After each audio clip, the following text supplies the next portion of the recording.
Masu saurare Assalamu alaikum ga takaitattun labarun duniyar da kuma wasanni daga nan shafin jaridar gaskiya.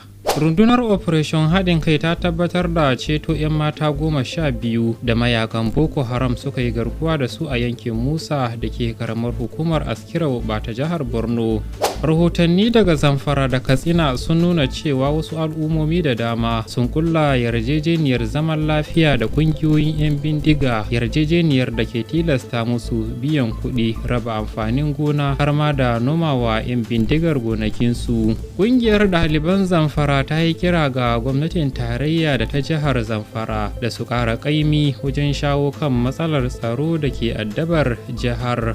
Iyayen ɗaliban da aka sace a makarantar St. Mary da ke jihar Neja sun gudanar da zanga-zanga inda suka zargi gwamnati da sakaci wajen ceto ɗalibai da malaman makarantar. Rundunar 'yan sandan jihar Kogi ta tabbatar da cewa 'yan bindiga sun yi garkuwa da mutane biyu a yankin Isanlo da Idofin a karamar hukumar Yagba ta Gabas. Jam'iyyar PDP ta yi watsi da bukatar tsohon gwamnan Jigawa Sule Lamido na neman a rushe sabon kwamitin gudanarwa na jam'iyyar tare da kafa kwamitin riko.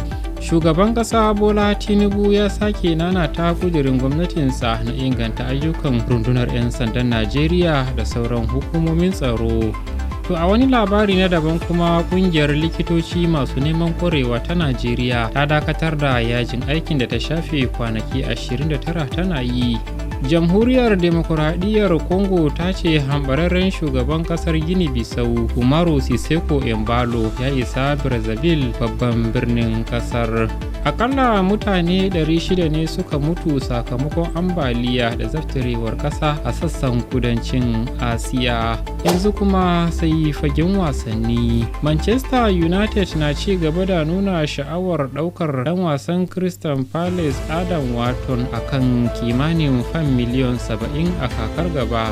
Newcastle na shirye-shirye wajen ganin sun ɗauko ɗan wasa Raphinha a kakar wasanni mai zuwa daga Barcelona idan sun yanke shawarar sayar da ɗan wasan mai shekaru 28.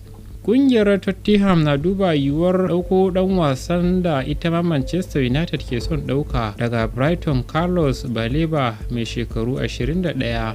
Ƙarshen takaitattun labarun duniyar kenan da kuma wasanni. Sunana Abubakar Buba ke muku sallama daga nan shafin jaridar gaskiya.